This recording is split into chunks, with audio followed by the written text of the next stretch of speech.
So I'm reprising a talk that I gave in September at Carnegie Mellon University. There's an academic tradition called the last lecture. Hypothetically, if you knew you were going to die and you had one last lecture, what would you say to your students? Well, for me, there's an elephant in the room. And the elephant in the room is that for me, it wasn't hypothetical. I've been fighting pancreatic cancer. It has now come back after surgery, chemotherapy, and radiation.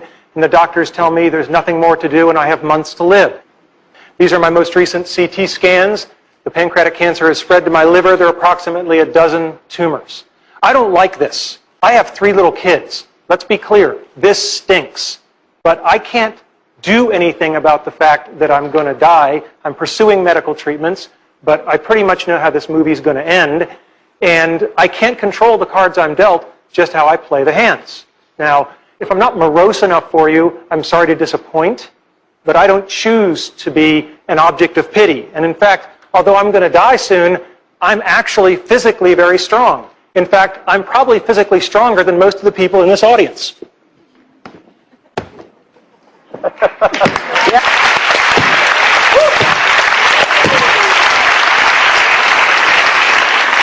So, today's talk is not about death.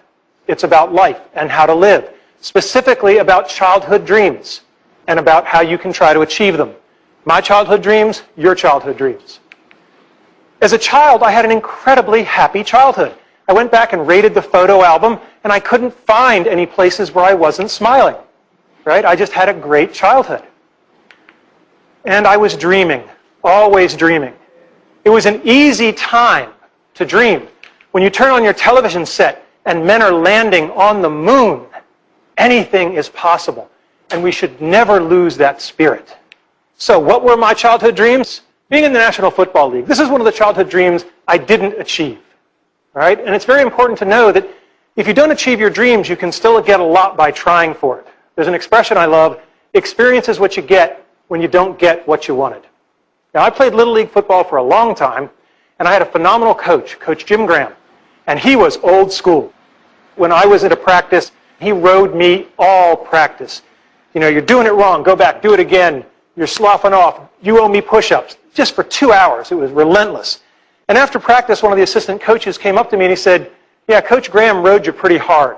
And I said, yeah. And he said, that's a good thing, because it means he cares. When you're doing a bad job and nobody points it out to you, that's when they've given up on you. And that's something that's really stuck with me, is when somebody is going to ride you for 2 hours, they're doing that because they care to make you better. So, next dream, Walt Disney Imagineering. When I was 8, my family took the pilgrimage to Disneyland in California. And it was this incredible experience, the rides and the shows and the attractions and everything. And I said, gosh, I'd like to make stuff like that when I get older. So I graduated from college and I tried to become an Imagineer. These are the people who make the magic. And I got a lovely rejection letter. And then I tried again after graduate school. And I've kept all of these rejection letters over the years. They're very inspirational. But then the darndest thing happened. You know, I worked hard, and I became a junior faculty member, and I specialized in doing certain kinds of research. That's me. And I developed a skill that was valuable to Disney, and I got a chance to go there, and I was part of an Imagineering team, and we worked on something called Aladdin's Magic Carpet Ride. And it was incredibly cool. However, it took me over 15 years to do it, and lots of tries. And what I learned from that is that the brick walls that are in our way are there for a reason. They are not there to keep us out. They are there to give us a way to show how much we want it. If you're going to have childhood dreams, I recommend you have good parents. I lucked out. I have great parents. This is my mother on her 70th birthday. I am the blur in the back. I have just been lapped. This is my father on his 80th birthday. There is this notion of have fun all the time. Have a sense of fun and wonder. That should never go away. All right? My dad, what an incredible guy. He fought in World War II. He was clearly part of the greatest generation. Sadly, my dad passed away a little over a year ago. And when my mother was going through his things, that was when she discovered that in World War II, he was awarded the Bronze Star for Valor. In 50 years of marriage, it had just never come up. There's a real lesson in humility that I can learn from my father there. Now, my mother. Mothers are people who love you even when you pull their hair. And this was the kind of relationship I had with my mother. And my mother, speaking of humility, was always there to keep me in check. When I was going through graduate school and I was taking really hard examinations, I was home pretty much complaining and whining about how hard these PhD tests were. And she just patted my arm and she said, "We know how you feel. Just remember that when your father was your age, he was fighting the Germans in World War II." And then the day came when I got my PhD, and I was so proud, and my mother introduced me to everyone as, "This is my son. He's a doctor, but not the kind that helps people." Probably the most wonderful thing my parents did was they let me paint my bedroom. I said one day, "I want to paint stuff on the walls." And they said, "Okay." So I had a rocket ship, and we lived in a ranch, so I wanted an elevator. I wasn't sure where it would go. And yeah, you can tell the nerds early, so that's the quadratic equation. But the great thing is that they let me do it. And they felt that letting me express my creativity was more important than the pristine nature of the walls. And I was really blessed to have parents who saw it that way. My parents taught me about the importance of people versus things. So when I got older and I bought my first car and I was so excited, I had this shiny new convertible. This is my niece and nephew, Christopher and Laura. And every month I'd take them for a weekend, so my sister and her husband would get a little break, and we'd go off on adventures. And I'd just shown up with my new car, and my sister's explaining to Chris and Laura, "Now it's Uncle Randy's new car, you can't get it dirty, da-da-da-da-da." And they're just cracking up laughing, because over her shoulder, I'm casually opening a can of soda and just emptying it on the back seat. And they come running over, and my sister says, "What are you doing?" And I said, "It's a thing. It's just a thing." And I'm really glad I did that, because at the end of the weekend, as I was driving them home, little Chris, who was about 8 at the time, had the flu, and he threw up all over the back seat of my car. And I don't care how much value you get out of owning a nice, shiny, pristine thing. It's not as good as I felt knowing that I made an 8-year-old boy not feel guilty just because he'd had the flu. Next thing, you better decide early on if you're a Tigger or an Eeyore.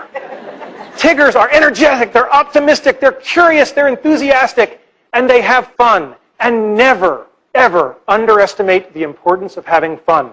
I am dying soon, and I am choosing to have fun today, tomorrow, and every other day I have left. If you want to achieve your dreams, you better work and play well with others, and that means you better live with integrity. Simple advice that you'll find hard to follow, just tell the truth. Second thing, when you screw up, apologize. There are a lot of bad apologies in America. A good apology has 3 parts. I'm sorry. It was my fault. How do I make it right? Most people skip that third part. That's how you can tell sincerity. The last thing is that we all have people that we don't like, that have done things we don't like, and what I have found is no one is pure evil. If you wait long enough, they will show you their good side. You can't make them do it in a hurry, but you can be patient. Show gratitude. When I got tenure as a young faculty member, there were about 15 young kids who'd been working in my research lab. I took them all down to Disney World for a week on my nickel. And one of my colleagues said, "This must have cost you an arm and a leg. How could you do it?" And I said, "These kids just worked day and night for years so that I could get the best job in the world for life. How could I not do it?" I mean, gratitude is a very simple thing, and it's a very powerful thing. And lastly, I don't think complaining and whining really solves the problem.